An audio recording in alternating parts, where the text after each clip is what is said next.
Welcome to the Audiobook Lovin Podcast, discussing all things audiobooks with the authors that write the stories and the narrators that perform them.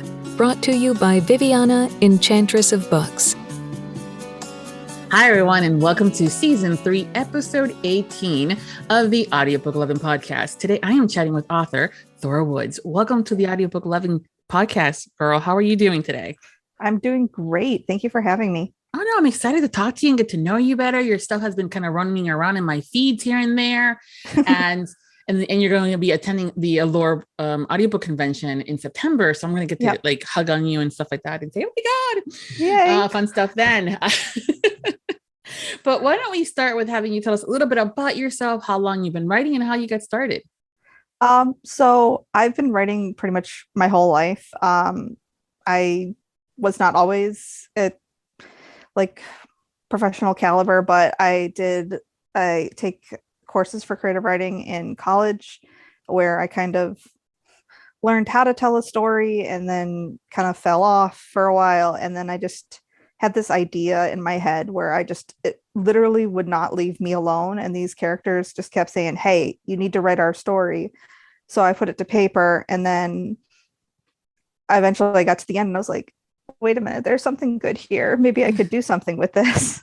So I kind of decided to publish on a whim, thinking that, I've always wanted to be an author, but it always seemed like, you hear the traditional publishing, you got to have an agent, and the agent's got a query, and you got to do this and you got to do that. And it just didn't really register that was achievable for me. But then I found out about indie publishing and self-publishing. And I was like, wait a minute, maybe I can do this. And so I kind of on a whim decided, you know what, I'm going to give this my honest try and do the best I can. And if it does well, it does well. If it flops, well, at least I published a book. And to my shock and everyone's shock, this book has taken off and is doing much better than I ever honestly expected it to. And I'm still kind of reeling. And by this book, you're talking about the Lilacs and Leather? Yeah, Lilacs and Leather and Lavender and Lightning. It's the first books I've ever written, ever published. And yeah. I love that feeling of you kind of, because everybody has imposter syndrome, I think, when it comes down to creativeness of any kind of professional. Part of the self-publishing starter pack is they give you here's your KDP account, and here's a box full of imposter syndrome. Good luck with that. And with a side of anxiety and fear that your stuff might get deleted. No. And then the occasional thought of, am I an alcoholic, or am I just doing the who was it? It's the oh God, now I can't remember. It's the guy who always said, write drunk, edit sober. Oh. I've heard that a lot. But at the same time, I'm also going, when you first start off writing a contemporary romance, and then when you're drinking and you're going into something else, that all of a sudden you have aliens, you're going, that's not what I meant to do. Yeah. And so, yeah, but it's how did these vampires show up? I know, right? Gin? It's the gin again. But yeah, no, there's a lot of those little things that we all fear when it comes down to doing anything new, something, is out of our comfort zone. Yeah. And then of course, when we are providing a service for others, because I think authors is almost like a service, kind of job. You're going, anyone gonna like it? And then you hear crickets, or then you hear the fandom, and then someone picks it up and starts raving about it. And you're going, oh, yay, it didn't suck.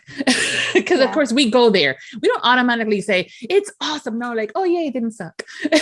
Yeah, well, I kind of did a soft launch where I wrote the first draft of Lilacs and Leather under a completely different title.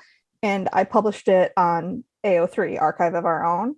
And I was just like, let me test the waters, see what's here, because I write Omegaverse, and Omegaverse started in fan fiction. There's a pretty large following of people who want those type of stories. So it's it's an original work. It's not a fan fiction. So I'm not expecting it to get a ton of traction.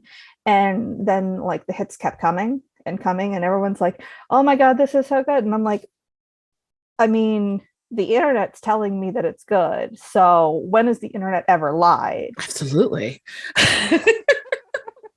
So but in this case, it wasn't. So we're good. No, and like I honestly spent like the first 6 months of like really like giving this like the editing and like beta reading and all that jazz. And I was like, I'm mentally prepping myself. I'm like, everyone on the internet says you don't make money on your first book. You got to have a back catalog. You got to do this. You got like, I'm preparing for this thing to make like $4, and $2 of those dollars came from my mom. So like in my head, I'm like, this is going to be, it's going to be what it's going to be. And, when I first got it all edited, one of the things that I did that I think it helped was I put my first 5 chapters up for free to get people like, here, this is a taste of what we've got. And then as soon as I did that, pre-order started going up. And then I'm like, oh, this is actually happening. And then it launched. And then I remember because my in-laws were in town at the time, and I'm thinking, no big deal. It's just my publishing date. No worries. So we were out at Denny's, and I'm sitting there refreshing my KDP, just watching the numbers go up and up. And I'm like, holy shit on a shingle. People are reading my book like more than my mom. Who are you people? To this day, I'm still standing there like that. It's like that meme of Patrick coming back to his rock from SpongeBob and all the eyes are under it. And just, who are you people? Yeah. The thing is, though, I think a lot of sometimes when it comes down to anything that we're doing, people don't realize that even providing a little bit of a teaser or a snippet, in this case, you were doing 5 chapters, which is, still a good number for a tease, can help hook those readers into wanting more. Yeah. And then asking that question, like, okay, when do we get the next chapters and stuff like that? So I think authors nowadays are learning that kind of trickle marketing helps. And like being completely unknown, I think it helped realize like people like, oh, let me take a chance before I pre-order or before I read and be like, oh, wait, no, I actually want this. Let me grab it and before I forget it, like that kind of thing. And then I think I've thrived almost entirely on the pain of my readers and the cliffhangers. So I keep momentum through the tears. You have a cup that specifically gathers those tears from your readers? It's a chalice. Chalice. Okay, good. I made a sticker that I'm going to hand out at the convention where it says, raise your hand if you've ever been personally victimized by a Thora Woods cliffhanger. I love it. So I'm self-aware. Like I realize I'm an asshole, but I'm self-aware. Yeah. Are you at that point now in your writing though, when you're in that scene, when you're going, oh, here I go again. Here's me back on my bullshit. Oh yeah. I'm going to make them cry good this time. Yeah. I mean, it's been nice because I actually just finished writing the last book in the series. Nice. And I actually sent it to my editor on Friday. So the first draft is done. It's in editing. And it's like, it was nice not having to it was a weird kind of stress because I'm like, wait, I can't just leave things open-ended this time. I actually have to write an ending, which was a bizarre thing to be worried about because it's like, no, I've written endings. They just are abrupt. But no, this one, 3 out of 4 of my betas have cried reading the end of this book. Oh, wow. Okay. Tears are good. Tears are good. Oh, tears. Yeah. These are good tears too. Good, yeah. So when it comes down to cliffhangers, a lot of people are individuals that are like, no, I'm not going to get any of the books until all of them are published and I can read through them because they are voracious readers and listeners and they want to listen from start to finish. But I've also had a lot of conversation with authors that are like, it's technically an ending, but there's more. So it's technically also a cliffhanger. And then you have that dun, dun, dun kind of moment. Would you say your books are more on which side of that argument? They're very much in the, I've had people tell me that they had to stop themselves from throwing the Kindle across the room. The very much the, I cannot believe you've left us here. I can't believe you've done this kind of thing. And I know the people who are who read right along and then are some of my most engaged fans who are just like, I want to see every single thing you're doing, every teaser, every this, because I can't get enough.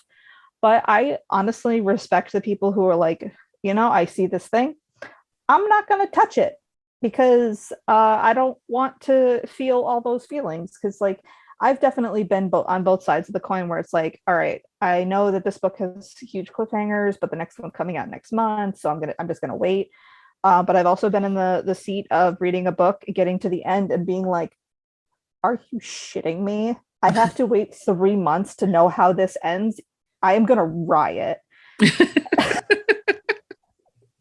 So like I completely respect both sides, and that's one of those things where it's like I'm not going to die on this hill because that's an individual preference that I can respect both ways. Yeah, and I think that as long as there is that, I don't want to say almost like a trigger. It's like having that trigger warning, but also having that warning so people know in advance that there is going to be a cliffhanger.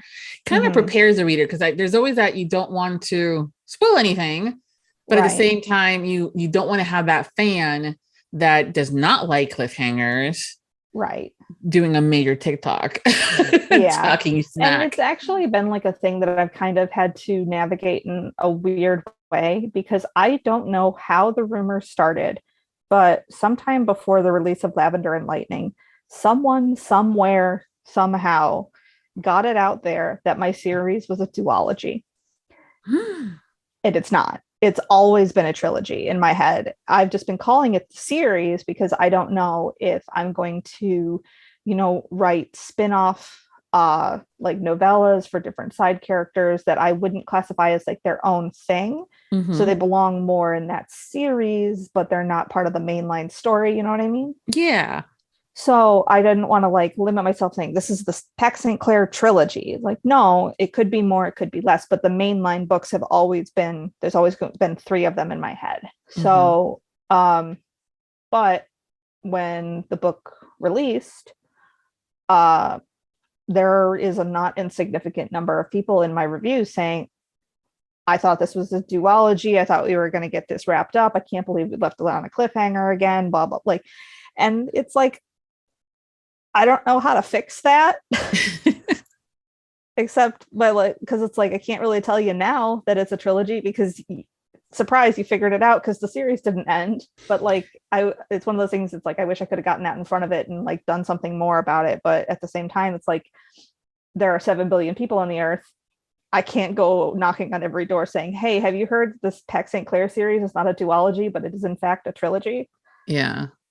Well, the thing is, though, that the terms that we use in book world have changed significantly since, just even, 5 years ago. It used to be that we wanted to know what the genre was, and that's it. We wanted to know if it was contemporary romance, stuff like that. We didn't even have Omegaverse 5 years ago. And fan fiction was for fun, you got it in there, you got a scene. Okay, good. Can you imagine if this was done? The idea of publishing anything that was a fanfic was not even thought of. Right. And now, so series always meant more than one book. Right. In a specific world building thing. And now people are busting out with wanting to know more about the tropes, which personally, I think that's a little bit spoily. In some cases, I would prefer still having the genre. So I know if I'm going to have vampires, shifters, or, contemporary kind of romances where it's real worldish kind of a thing. Yeah. I'm the same way. I do want a little bit of qualifiers because it's like, especially like the genre that I run in Omegaverse, there's a huge difference in the tone of a lot of books. It goes from one end of the spectrum, which is like super cute, fluffy. I mean, don't get me wrong, it's hot as hell, but like super cute, fluffy, no like darkness, or it's just, very, very sweet. And then it goes to the complete other end, which is like dubcon, non-con, super taboo. Like there is a huge like spectrum of like books in the Omegaverse genre. So knowing whether this is like a sweet and spicy Omegaverse or a dark Omegaverse or like that kind of thing, it does really help because, dark Omegaverse, like the truly dark, like pitch black Omegaverse, it's like, just as a reader, it's not my thing, but I don't mind a little like morally gray Omegaverse.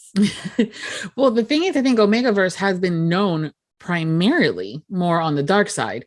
A lot of readers and listeners don't know that there is a lighter side of Omegaverse. Oh, yeah. And there is. Why don't you tell us what your definition of them, because that also things, no matter where you look at it, what for you was what makes it something Omegaverse?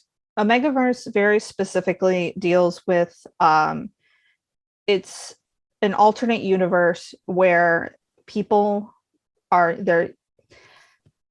And this is where it gets a little kind of gray too, because there's this weird Venn diagram between shifter and Omegaverse, where sometimes there is shifters in an Omegaverse, sometimes there's not. But it's generally people have a designation of alpha, beta, or omega at the very least. Sometimes you see others like delta or gamma, but it's ABO is the big three. And alphas have knots on the penis. There's a heat cycle. Sometimes there's a rut cycle for alphas, but omegas go into heat. And, there's a mating aspect to it, like a bond mate, pack mate, that kind of thing. And then from there, it branches off into, like I know plenty of authors that do sci-fi Omegaverse where it's aliens have these designations and stuff like that. And then there's dystopian where it's in the future and it was caused by like science gone wrong or something like that. Then there's stuff like mine, which is like real world, but like slightly to the left, where it's like pretty much everything's the same, except what if people had these extra designations and like extra dynamics? How would that change the world? There's historical Omegaverse. Flora Quincy writes, I think it's Flora Quincy. Oh my God, I'm going to be so mad if it's not Flora Quincy. But she writes Regency Omegaverse, which is super good. My book wife, Mary Bright, writes medieval fantasy historical Omegaverse. And it's like basically any genre could be also a Omegaverse if it has that alpha, beta, omega dynamics, heat rut cycles, pack dynamics, bonding. Okay. Yeah. I think that's where the conversation has been, like, what exactly is an Omegaverse and how is that not just a PNR with shifters? And I mean, I consider Omegaverse to be under the subcategory of PNR. Yeah. Because it, like I said, that weird Venn diagram of like, yes, you can absolutely have a shifter Omegaverse, but not all Omegaverse books are shifter books. Exactly. Because you have the alien aspect of things. Yeah. But that's also where that definition kind of, when people listen, that's why I wanted you to talk about it a little bit, was when people hear Omegaverse, they automatically go to either the alien or they'll go into which is also dark, where the humans getting kidnapped and they're, forced pregnancies and stuff like that. I mean, don't get me wrong. There are sweet alien Omegaverses. My friend Vera Valentine, as silly as this is, she wrote a sci-fi Omegaverse where it's called Planet Oster for Fertility Fusion. And it's part of her whole holiday hedonism series that she writes with J.L. Lagos. It's supposed to be like Easter Bunny Omegaverse. It is sweet and funny and fluffy and not at all dark, but it's aliens. Good. And it's also Omegaverse. Yeah. It just has that concept of people automatically go to the other darker side of things when it comes onto Omegaverse. And so people are like, oh, I don't like it because it's like dubious consent. I'm like, but wait, not all the same. No. And I think that there's been a huge shift recently. Like you have your Isoellens, your LV Lane, your Addison Kane, who are super dark, and that's their thing. And they have huge audiences for a reason. People want that. But then there's been this general shift towards, but what if there was less dubious consent and more fluffy found family vibes? And that's where you get people like me. You get people like Catherine Moon, who's like the name in Omegaverse right now. And then there's several others. Hannah Hayes. Like I literally have a giant list of people in a group chat that are like, all we do is write Omegaverse, but it's like that's the genre. And I think that that's really cool because like I think what at least what drew me to Omegaverse was the deeper connections. Like you can be in love, but then having that deeper connection of like the mating bonds, and then like the found family trope is huge in Omegaverse because people form packs. And I explore that a lot in my books. Well, what if our families are shitty? We don't need them. We have our own family. And sometimes that's more important, and like all that jazz. It's like, I feel like that's, and it's like, I can't even say, oh, people are drawn to the Omegaverse because of this one thing, because it's so broad. Yeah. And I think, but I don't think it's talked about often. And that's, No. I think that's something too, that when I was, looking through your stuff, I'm going, okay, she writes Omegaverse, but this is different. This is not like what I've originally seen Omegaverse be like. And No. I've helped with casting when it comes to Omegaverse, and people were like recommendations and stuff like that. And there's always, again, the more popular, just like, I guess when people think PNR, they automatically think shifter wolf, right? Right. There's that concept, a contemporary romance, It took me forever. Like my husband, I love him dearly, but it took me writing a book and a half for him to finally stop making wolf jokes about the Omegaverse. He's like, that's not real, right? Like that paper was disproven. I'm like, yes, honey, I know. Can you just please let me write my fluffy fan fiction? My fluffy, like super cute. I just want like a family of people. Well, fan fiction is not the right word. Can you just let me write my fluffy porn where everyone loves each other and there's consent, and and that's like something that like I really wanted, was like, because Omegaverse because there is a huge conversation about, well, if an Omega's in heat, can she really consent to what's going on? And it's like, well, if her partners aren't shitty people, they'll discuss her heat in advance, like you would any like kink scene, for example. But so that's a good way of looking at it, though, actually, though. Yeah, I think that there's a huge parallel between like Omegaverse, like there's like in the kink scene where it's, there are open dialogues, conversations. Yeah.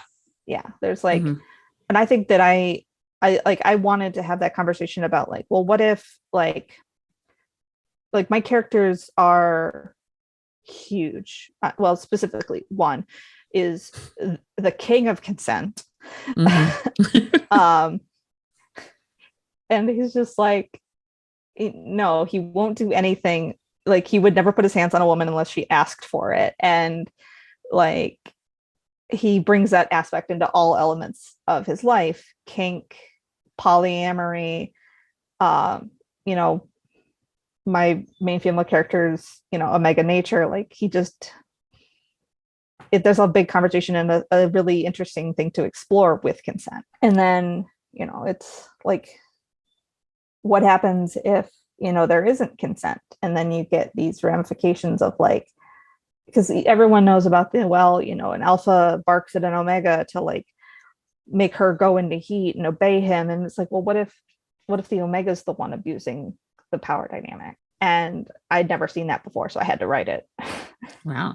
Now, again, very interesting aspects. It's almost like you were saying before, it's part of the whole PNR, because I love shifters PNR. And I think that one of the things that I love about it is that family dynamic of choosing your family. And then the protectiveness that they have yes, I know he can be an asshole sometimes, but he's our asshole. And that assholeness only goes so far, because otherwise we kick his ass. And it's like found family, asshole to everyone but her, touch her and you die vibes are like my top 3 like favorite tropes. And like I didn't get to explore much of the third one in this series, but the first 2 where are kind of, well, not even the second one really, like it's mostly the found family, where it's like our family is the most important thing, and whatever we do has to, like, I get into discussions of like one of the characters is the prime alpha of the pack, and she is assumed this position of authority, like she speaks for the pack in legal settings and stuff like that.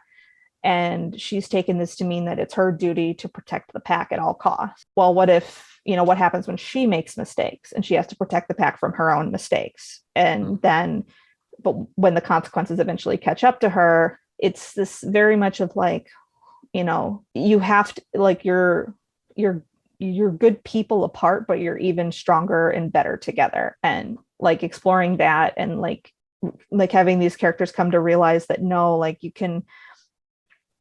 you don't have to do everything by yourself, and don't rely on everyone. You have these people in your life for a reason, and you trust them, so let them help you. And ooh, that's a hard lesson. Yeah, I'm still learning. It is a hard lesson. It is a hard lesson. Oh, especially when you've been fucked over several times and you're going, I trusted these people. Why am I going to do this again to myself? And it's like, no, I hurt my own feelings so much. I hurt my own feelings. I read back to myself and I'm like, man, the author's an asshole. How dare she? Oh yeah, that's me. It's me. Am I the drama? No, I've had to have some of those pep talks with others, even some clients. Sometimes we're like, okay, you have to have your team and you have to have your group and blah, blah, blah. And these are people that you trust. And, some things are going to, so I give them the whole spiel and everything. And I hang up with them and I'm going, well, that hit home. Yeah. About that.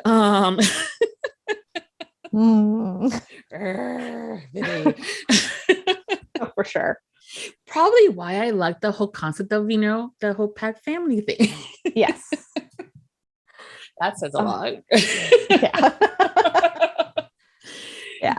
Well, I'm glad that we were talking about this because, again, I think a lot of people have this idea of what that one thing is. Mm-hmm. A lot of times, even when it comes down to people that have never read the romance, they automatically think Fabio. So it's good to have that conversation of like where the differences in definition is, but also this huge spectrum of possibilities. Oh yeah. So it's good. Your covers are lovely. Thank you. Yeah. But at the same time, I'm going, is she writing contemporary romance? I am. It is actually, here's the thing is I consider myself to write contemporary, sweet Omegaverse, LGBTQ romance, because all of my characters are some shade of queer. So like Alexandra St. Clair, the prime alpha, she's bisexual, demisexual. Rhett Cooper, one of the other alphas, is bisexual and, introduces our main character to polyamory. All the other boys, I consider Mateo the only one who's not bisexual. He's pansexual. But yeah, all of them, I use the term queer fuck puddle in my marketing because the answer to the question who's fucking who is yes. You need to put that on a sticker. Queer fuck I puddle. have it on a sticker. Oh, awesome. So yeah, it's absolutely like that's kind of my brand is, because like I didn't see a lot of books with, a main female character who has both, a male, like a male love interest and also a female love interest, and reverse harems especially don't have a lot of other females in the harem because some people see that as cheating, which if everyone's consenting, how is cheating? But that's my opinion. I get it. Yeah. But I think also too, it's a fantasy of I am the one girl and all eyes and attention is on me. Right. And I think that's where people that are the readers focus more on that. Mm-hmm. And that's awesome. And I think my next project is going to be more of that, but it's like I'll admit I read Catherine Moon's Lola and the Millionaires, which is kind of like the gold standard sweet Omegaverse right now. And it featured a female main character who had, got involved with a pack who had bisexual people in it. And I was like, this is amazing. Yeah. And like absolutely adored it. And then I was like, all right, give me more. I like all of it straight, like give it to me, all of it. But there wasn't any. So I was like, well, shit. I guess I got to write it. Yeah. Which is actually how a lot of authors get started. So it's not a bad thing. Yeah, no. And like, I know a lot of people say that that Lilacs especially has a huge like Lola vibe, which, I take as a compliment, but and I've talked to Catherine Moon directly and been like, so I know a lot of people compare our books, so I just want you to know I didn't copy you. I was inspired by you. And she's like, that's perfectly fine. And I'm like, okay, cool. Also, I'm low-key #1 stan, so I hope you're okay with that. She is a sweetheart, though. I absolutely love her. Yeah, that's good. No, again, I'm all about exploring different things, the variety of stuff, and putting, individuals out there in a more realistic format versus and again, I love the many of the authors, but there was a lot of authors that wrote LGBTQ romance, specifically male gay, and it was like, I'm gay for you kind of a thing. And I'm like, no, they were always bisexual. They just didn't know it, Yeah. Yeah, exactly. So, and it's like, no, everyone is openly gay. And like one of the main antagonists is the Pax St. Clair's past Omega, who was a male Omega. And, like they all bonded and they're dealing with the fallout of that. But, he was a male Omega bonding with male and female alphas. So it's like, clearly they had sex. Yep. I'll never get over it. There is one review that said in my first book that the MM is implied. And I have to be like my brother or sister in Christ. It's literally chapter 6. There is a full-on MM scene between two male characters. It's on the page, and there's no implying it was there. No, it's literally there. It's an entire chapter dedicated to this spicy scene. Yeah. But here we are. I'm gonna get that review framed, I swear to God. Oh yeah.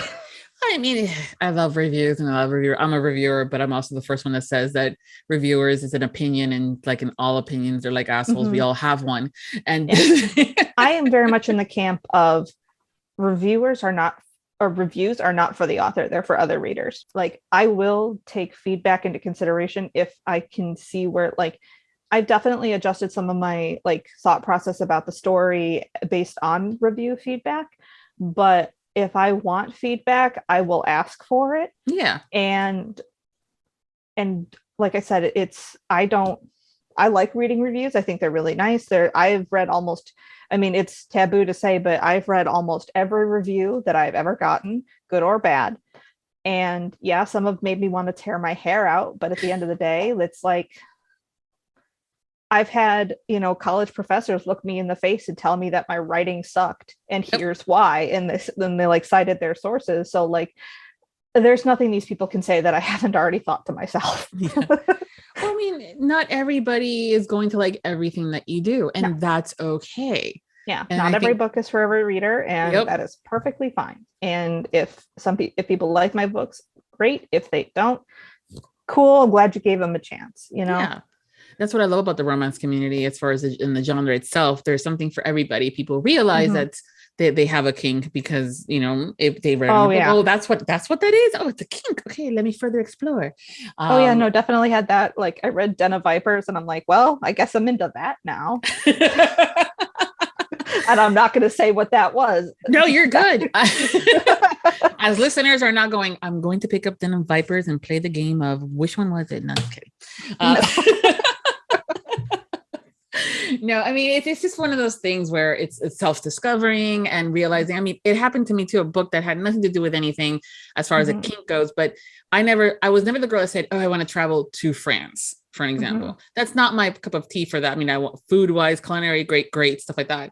But that was not ever on my list until I read that one book. And it was the way that the author described the countries and the cities and what was in there that the heroine was looking for, that I'm like, ooh, perhaps it has been added to my list. So it's all about little things like that. So. Oh yeah, for sure. And there's definitely books where I have gone, well, didn't realize I was into that, but here we are.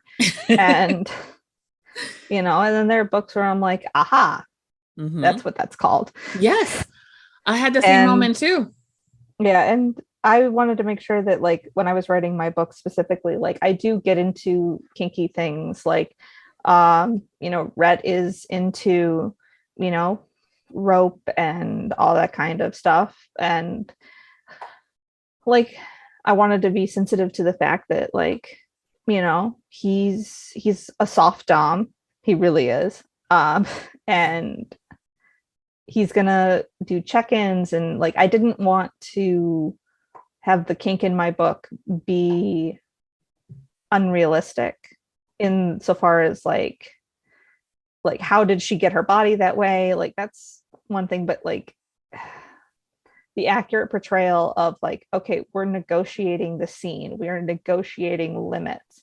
This is what, you know, we need to have informed conversations about traumas that you've had in your past that could impact, you know, us in the middle of a scene if something happens.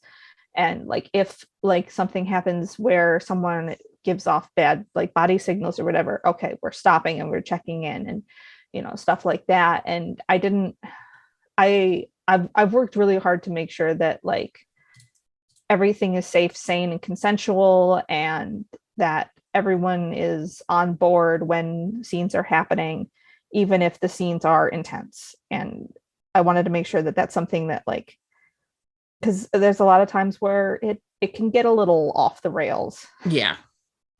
And that's not the vibe I wanted. So it definitely took some time and thinking to make sure that I got it right. And in the first book especially, but it's gotten easier. Mm-hmm.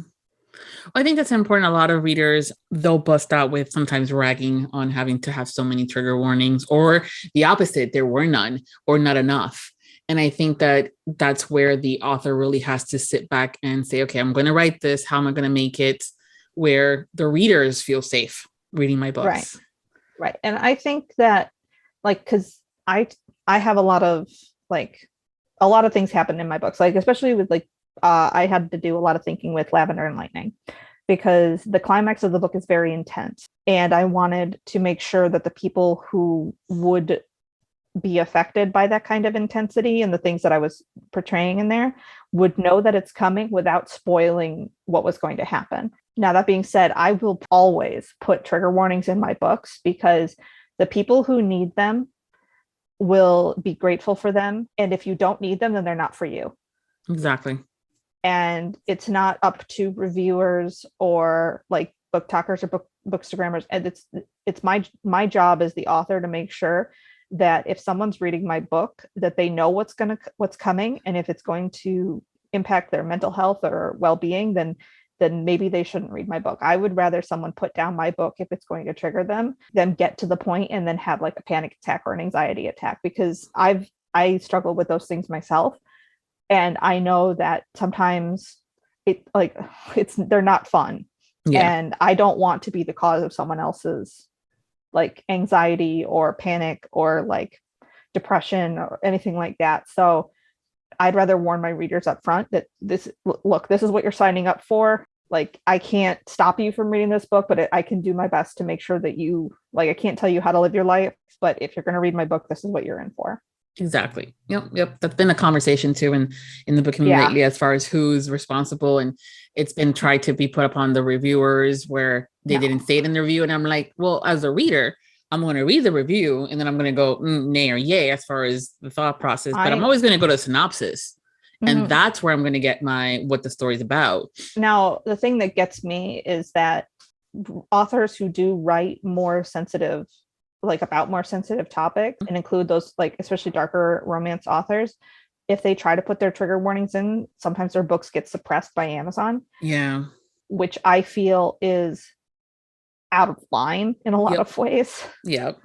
Because it's like, someone could be, putting in a warning for like spousal abuse, for example. Like there's like domestic violence incident in the book, but it could be written as a flashback, or it could be, very clearly written in a way that condemns the actions of the abuser. But it could still be a triggering scene for someone. So the author puts in a trigger warning, but then their book gets the Amazon ban hammer because they were just you know what I mean? Like, it seems really, there's a lot of that, a lot of factors that take place into things, but that's also where I always say that, having the website where you own how you will write those information, and having also the readers be responsible as well to do the research and to try that. I mean, it doesn't even have to be something as so dark and stuff. I mean, but one of my triggers is pregnancy losses and miscarriages because I've had them.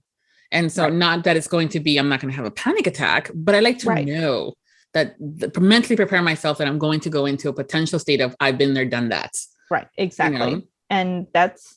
And I understand where people want to come in where it's like, they don't want to spoil, like say in the instance of pregnancy and pregnancy loss, they don't want to spoil that the main character gets pregnant by saying that there's a pregnancy loss. And it's like, I get that, but that is a huge thing. It's not like we talk about weird deep sea creatures. Like some people get really triggered by the discussion of deep sea fish. Like they get real freaked out about it, but that's not a thing that a lot of people are going to be thrown into like a panic attack over a lot, or like if there are people, it's not like a big one. So, but stuff like abuse and pregnancy, like there just comes a point where you just have to, like, as an author, you have a responsibility to, at least in my opinion, I feel like as an author, I have a responsibility to keep readers safe and make sure that, you know, we're here for a good time. And like, if you consent to this, then that's you do you. And like, I hope you enjoy what you read. But if you don't consent to this, then I want you to know up like ahead of time that that's like, it just boggles my mind where it's like, I don't want to put trigger warnings into my books because I don't want to end up in the dungeon, or I don't want to spoil my book, or I don't think that I should have to. And it's like, are you sure about that? Yeah. Times are changing. Maybe 50 years ago. It's like, but now it's I know that I feel better about the author, and I said it before, it's about making, it's almost like you become the dom of your readers, right? You're providing that safe environment. You're providing, you're welcoming us into your house. You're welcoming us into your world. You're going to make us feel safe. We're going to want to go in there and know that you're going to walk us through it. You're going to tell us what's going on. And we know that the scary, spooky thing is going to come out of the left side, but we're prepared for it. There's a thing in kink. There's a thing in kink called like risk aware consensual kink. We can start calling it RACAR, where it's like risk aware consensual reading. Yeah. You know? I like it. Because it's like, you know what you're getting into and you still want to do it, by all means. We're having a great time over here in this queer fuck puddle. But if you can't handle any of this, maybe next time, champ. Yeah. Recommend me to a friend that you know can handle it. Exactly. Or even like, if you can't handle my books, perfectly fine. Here's another author that you might enjoy just as much, but doesn't have any of these triggers. You know? That's also a thing where fostering that community within the author itself community, and being able to say, yeah, well, if this is not your book, that one over there might be your cup of tea. Oh yeah, no, like you heard me do it earlier. Like I will take pretty much any opportunity. Like, have you heard about my talented friend? Oh no, I wrote them down.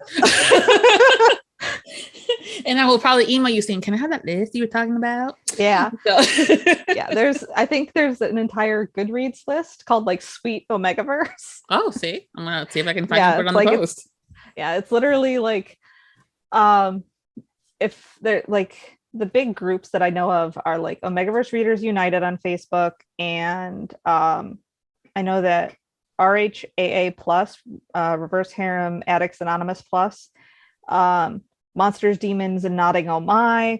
Like, if you want to like deep dive into the world of weird and wonderful penises, MDK is for you.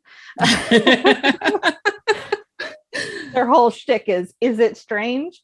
Does it have extra features? We want it. Yes, as she said. It works. But in fact, several times in hundreds of comments.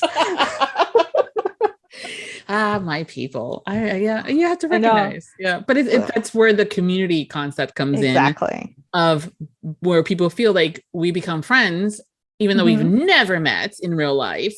Right. Which is also why when we have these conventions, we're like going all squee and hoo-hoo and all this fun stuff. And we're like, oh, I'm so excited. Yeah. Allure will actually be my first ever convention. Nice. We're popping So, your cherry. yes, I have never been to an author convention or signing or anything. So I'm like, I hope this goes well. Oh, no. Yeah. No, I mean, honestly, a lot of times, when it comes down to the conventions, I will say, because I've been to many, it's about the people that you meet and the fun times. You will always find those moments where the line could have moved smoother here, or the announcer could have used a different PA system there. There's going to be, in this case, kinks, but not in the kind that we like. Especially since this is the first of its kind. There has never been a convention that is specifically for the listeners, showcasing audiobooks and narrators.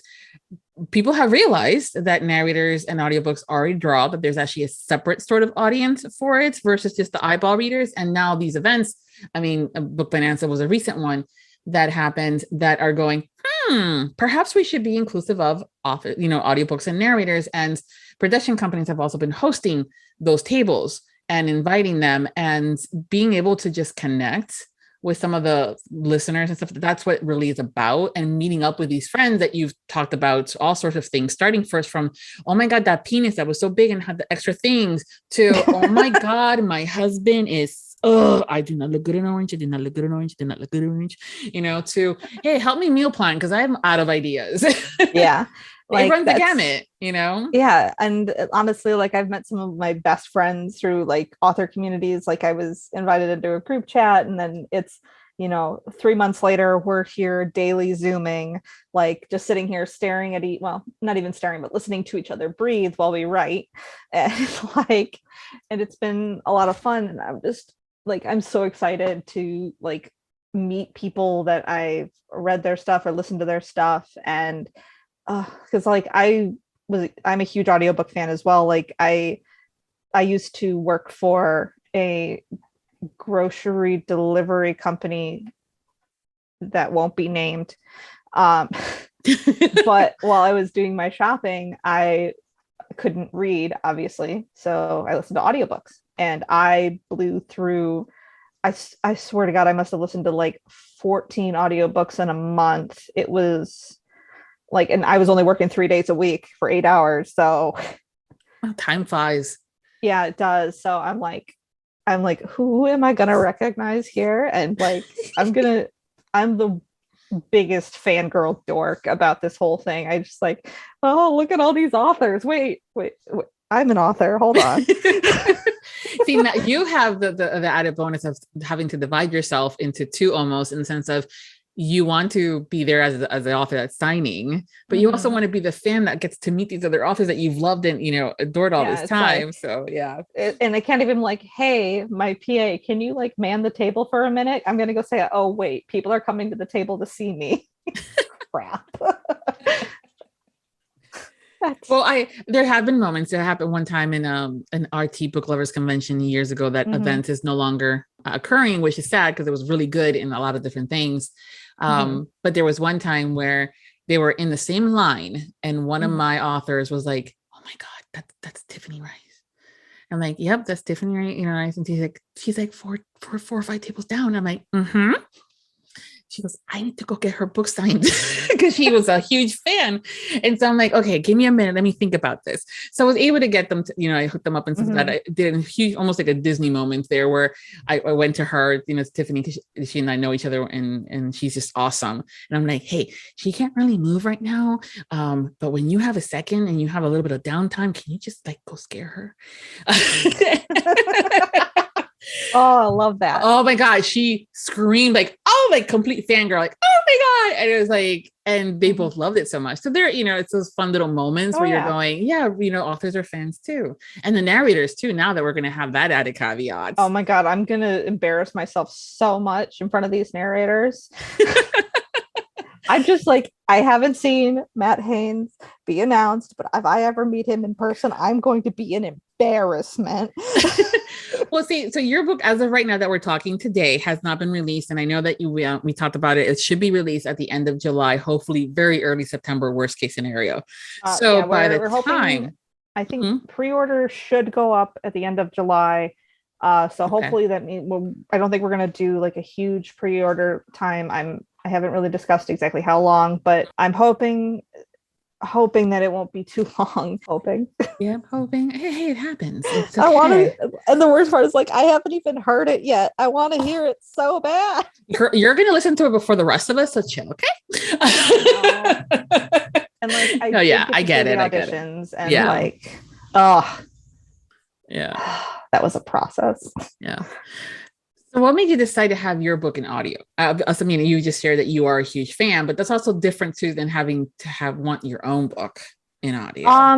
I kind of figured from the beginning, I was like, it would be really cool to like write the books, and if they take off, I think it would be kind of cool to have an audiobook, because like I said, I'm an avid audiobook listener myself. So it's like, I feel like I'm saying this a lot, but like, this is, I did a lot of my like journey as an author started off as like, I'm doing this for me, and if anyone else wants to enjoy it, that's cool. I happy to have you along for the ride, but this is for me. And the audiobook is especially like that because I actually tried doing it myself before I got in touch with Pink Flamingo, and I came to the realization, I was like, all right, I'm going to do this, and it's going to be the most expensive vanity project I have ever done, but my God, is it going to be worth it?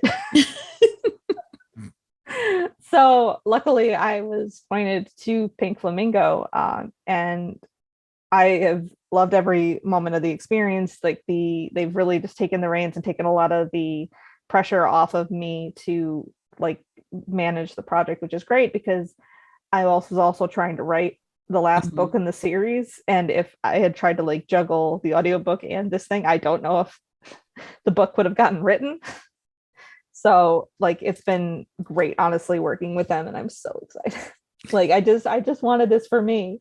It's okay. I mean, again, because you're a fan. Yeah. Yeah. And when we know that, we then as the listeners and the readers get even more excited about your work, because there's nothing better than when I have an author that is truly genuine, excited about a release, or the narrators that are truly genuine, excited about a book that they just narrated. Yeah. And I went into the process thinking, because I knew that if I was going to do this, I was going to do it right. I wasn't going to compromise. I wanted to make sure that I had everything the way that I wanted it. And like Pink Flamingo and Sarah Puckett have been incredible in accommodating that. And I was able to find Matt Haynes, who knocked it out of 4 ballparks with his audition. Because like, the thing about my characters is that this takes place in the American South. Like, it takes place in Georgia. No, Southern accents. A little bit, but Rhett Cooper has a soft Irish accent. His mother is Irish. She was born in Ireland. One of the characters is from like where I'm from, so it kind of sounds like how I sound. It's the weird like pseudo Canadian Western New York accent. And then one of the characters is from the South. So I have 3 male characters who have 3 different accents on top of the 2 different accents of the 2 main female characters, one of whom is from Louisiana and the other is from Baltimore. So like, the accents run the gamut, and it's like these, like, I could compromise in some places where it's like, okay, if you don't do this deep Southern twang, that's going to be fine. Honestly, it's for the best, because then it's like not distracting. And it's understandable, because I have family from the South. Sometimes it's playing a game of, I think this is what you said, so I'm going to assume that. And if I'm wrong, you'll correct me. Mm-hmm. And sometimes it's playing like who's on first. Yeah. Well, it's like they say, oh, I want a Scottish accent. I'm like, no, you want a hint of a Scottish accent. So, but like Matt Haynes' Irish accent, fucking nailed it. And then like when I think it was 30 seconds in, because I picked the audition script pretty specifically because I wanted to make sure that I got like the range. And it was like 30 seconds into his audition tape, and I like gasped aloud. My husband was sitting next to me. He's like, "Are you okay?" And I'm like, "No, I am not."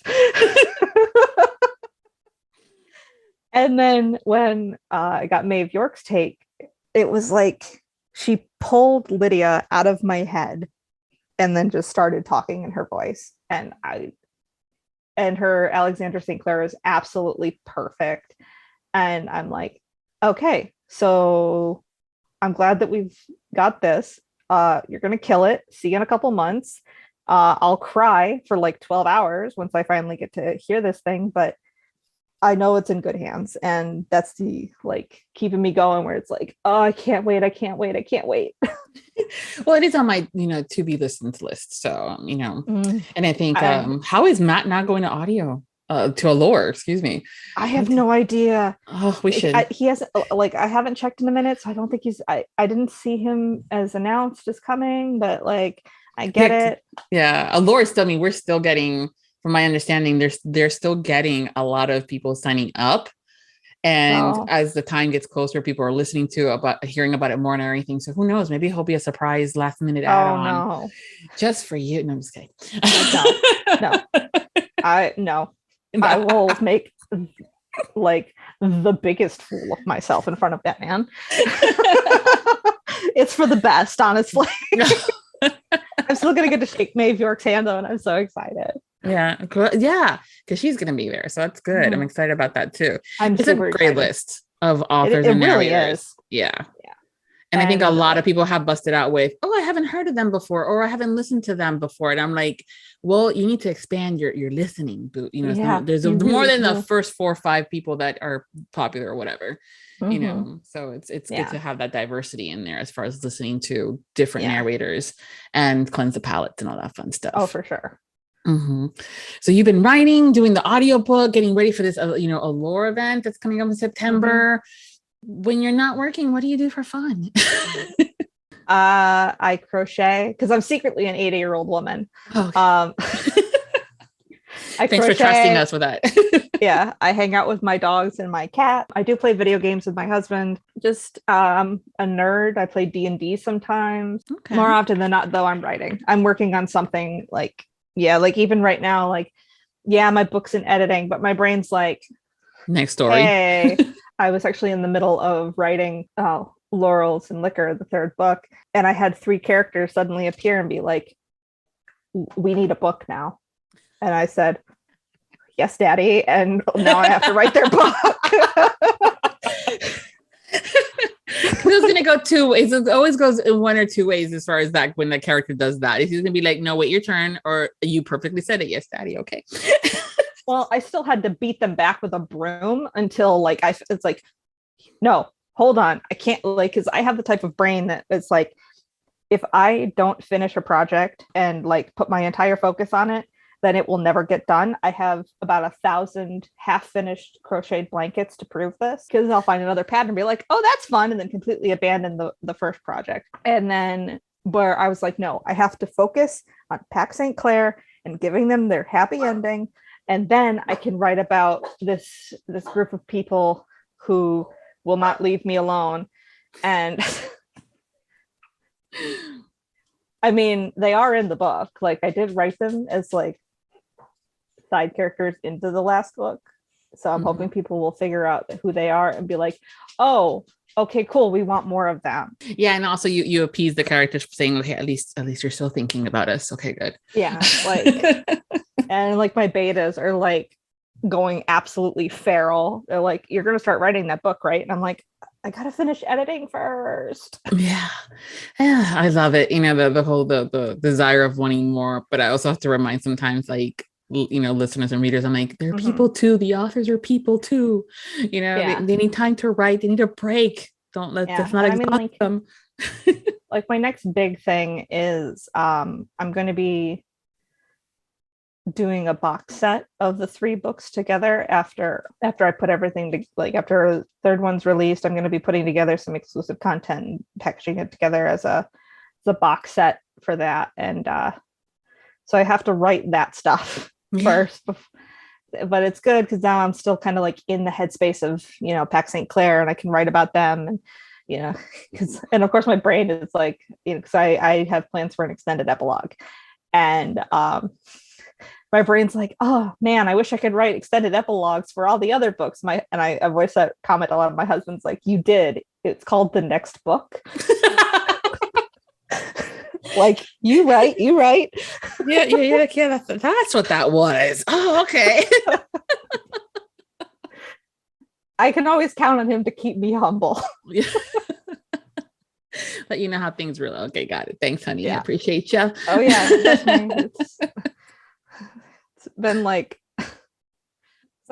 we were having a discussion the other day, and he's like, because I was talking about how I was helping my one author friend like alpha reading her work while I've got some downtime, and I was like, yeah, this is kind of a different thing from her regular stuff. It's for the record, it's MF Moody, and her normal shtick is her Altered Shifters universe, and she's been working on another project which she's super excited about, but it's contemporary romance. But Altered Part 1 and 2 is incredible on its own. So I was trying to explain how like there's all these different like types of shifters and all this, and like how shifters work. And he's like, so do they like do it as animals? And I'm like, I mean, in her book, no. Some books, yes. And like, well, what if one person's human? And I was like, I'm gonna stop you right there. Yep. That's a question. That's definitely a question that has come he's up. Also been on me about writing centaurs because he refuses to stop asking me questions about centaurs. His go-to questions when he really wants to push my buttons are, if a centaur has a heart attack, where would you put the AED paddles? God. Is your husband going with you to Allure? Oh, he is. Oh, okay. He is. He's gonna be there. He's incredible, and I love the sense him of to humor. death. I love that he thinks like that. Yeah. Annoying to you at times, I'm sure, but he's honestly like for every single one of his jokes or whatever, he has helped me so much. I think I credit him as Theodore Woods' violence consultant, because he's a huge like wrestling WWE fan, and he really gets the narrative storytelling of like fighting and like and violence. So I have written a few fight scenes, and being able to talk those out with him and like make them as dramatic as necessary, but also like, okay, so if a guy gets thrown into a table, he's not just going to stand up. Like, that's not how that works. And like, he does help me a lot. And like, most of my story ideas get bounced off him first. And then he does this thing, and I love him for it because he really makes me think about things. He'll start poking holes in it and start asking questions like, well, what about this? And why are they doing that? Why wouldn't they just do that? And it's like, oh, I love you. I really do. But I wish you wouldn't be so difficult, but don't stop because I need to answer these questions. But funny enough, though, or not funny in the sense, depending on how you look at it, there have been times where the stories have kind of been like, because those questions were not asked at the beginning, and they didn't stop to think about, well, why didn't they just talk it out? Or why didn't they do this? And so good on hubby there. Yeah, honestly, he's great. He got me into Dungeons and Dragons, and he is a very good storyteller because of that. And if there's a plot, he can break it. And which is great, because then I have to make sure that my plots are unbreakable. Right. And makes for a good story. Yeah.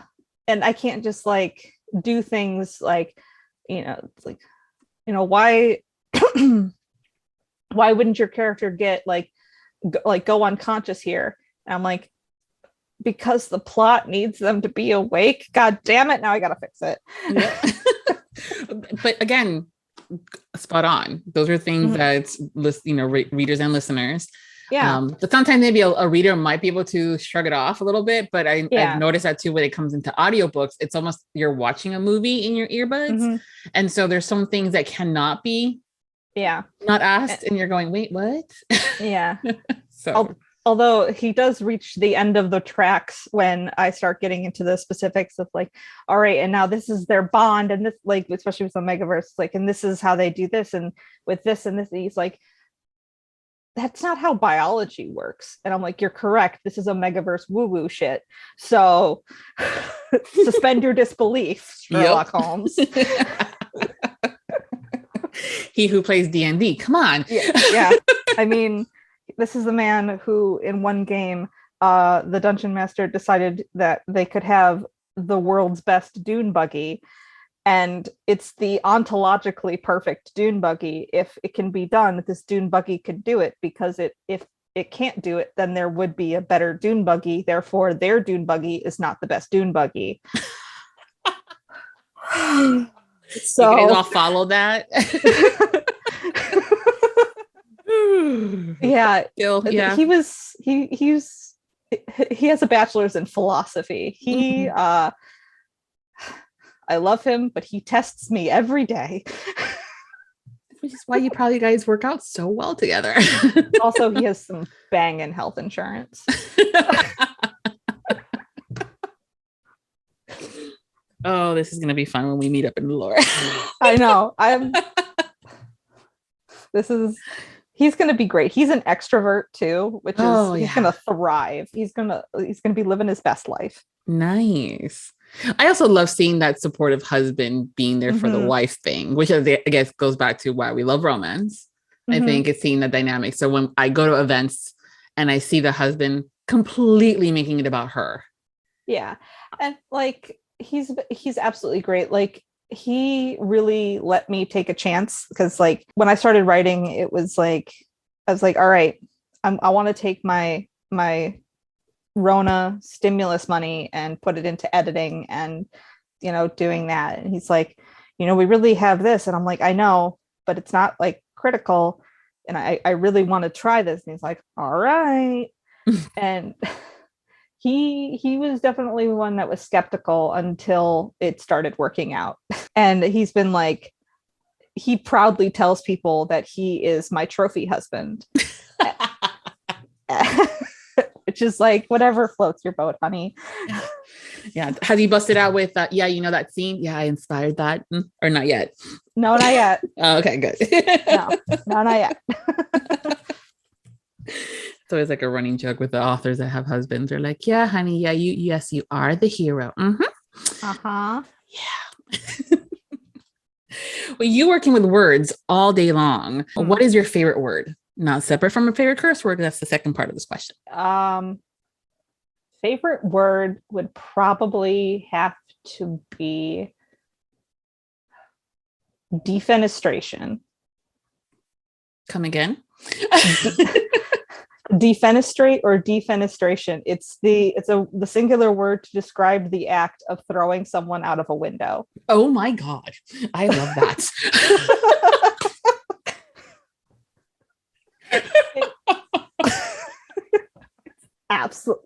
Absolutely, just like, oh, there's a word for that. And yeah, perfect.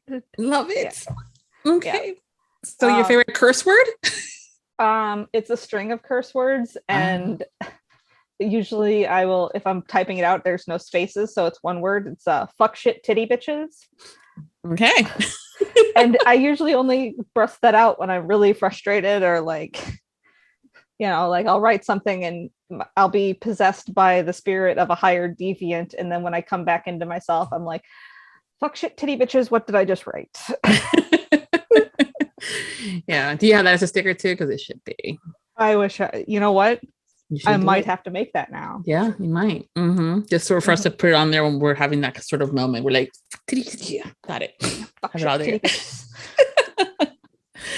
So one of the things I love doing with our guests is having a game where you tell us 3 things about yourself, of which 2 are truth and 1 is a lie. And and I love to say we, because I love to think that the author and the audience is playing along with me versus just me alone.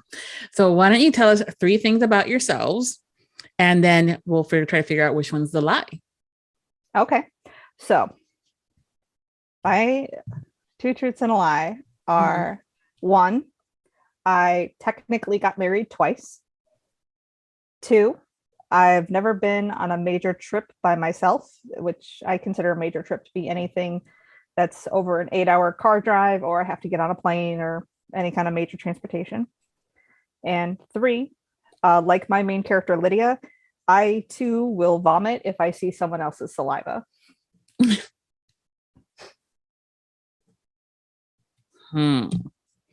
Well, they do say that many times authors write some of themselves into stories. So I'm thinking, is the lie the never been on a major trip by yourself? It is. Yeah. I have been on a major trip. When I was in college, I did a 24-hour bus trip to New York City. I live in like Western New York, so it's like 8 hours away. So I was on a bus at 9 a.m. in Buffalo, in New York City, going to the event, navigating the subway system, getting back on a bus at like midnight at the sketchiest bus stop I have ever seen in my entire life. And then I was back in Buffalo at 9 a.m. the next morning. And I did that all by myself. Wow. Yeah. It was intense. And I'm going to have to do it a couple more times too. Cause like, Allure is in September, but I'm also going to the 20 Books Vegas show in November. Okay. And I will be flying for the first time by myself. Oh. Yeah. So that'll be fun. I've been to Vegas before, but it was my husband and me, and but I've never been by myself. So. I will tell you, never had done it. Like I've always been the one that always with someone. Being from a Latin background, you don't do anything by yourself. And the first time I ever went anywhere by myself was in Chicago at one of those RT book lovers convention. But I met my best friend at the airport, and so the two of us were then from there on together. I did not realize how much I was taking with me until I got to Vegas for the RT in Vegas, and I realized, and I didn't have anybody meeting me there. So oh my god, yeah, I know. And, I'm like, too much luggage.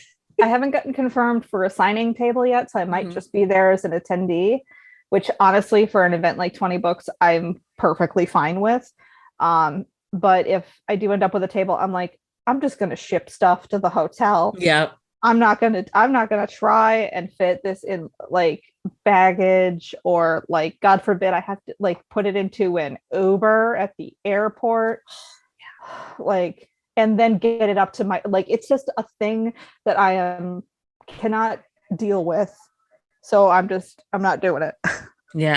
For the Vegas trip, I think we were bused from the airport to the resorts, which was fine up until I get to the resort. I think that's where I had the major eye opening. I'm used to having the bells help with the where they dropped us off versus where everything was. We had to literally walk to get the carts, and we were all by ourselves. We did not have enough people.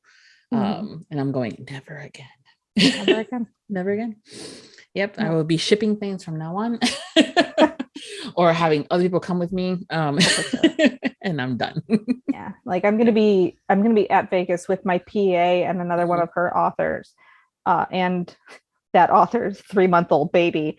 But I'm so excited. They're so cute at that age. They are, but wow, for an event, that's just I know. A lot like, for them. Well, apparently she took her like 1-month-old son to New Orleans at one point. I'm like, all right. If you think you can do it, then you know what? More power to you, mama. Yep. Yeah. I know someone that has, at that age, they're so adorable, and they do it on purpose because they make you want to have one. But then but then here's my antidote for that. My 19-year-old. All it takes is like 3 seconds of the ear piercing scream, and I'm like, yes, there's my birth control. Yes, there. Yep. There it is. Yeah. Or mine was at that age too, was like when you've done everything to get them to stop and they still haven't, and you're going, I don't know what to do anymore. And it's that piercing yelling and crying, and I'm going, I'm done. I'm gonna be the quirky globetrotting aunt who gets wine drunk at all the family events. Or takes the kids off of the parents' hands and feeds them cookies and ice creams and then returns them. Yes. Insert sugar, shake gently, return. Yeah. No, but that was a good one. You may have to tell us the next time you come back about that whole technically being married twice. I mean, it's actually kind of a short story. It's, technically, I got married twice, but only one of them was legally binding, because I have a huge family, but my husband doesn't. So when we got married for the first time, we decided that it was basically an elopement. It was literally our wedding party, 2 friends, the photographer and the officiant, and that's it. And that was our official wedding. Mm-hmm. And then a year later, we had the whole family like shindig thing and the huge reception. And we did. My husband keeps saying we LARPed a wedding, and I'm like, no, we had a vow renewal. You can't just call it a LARP.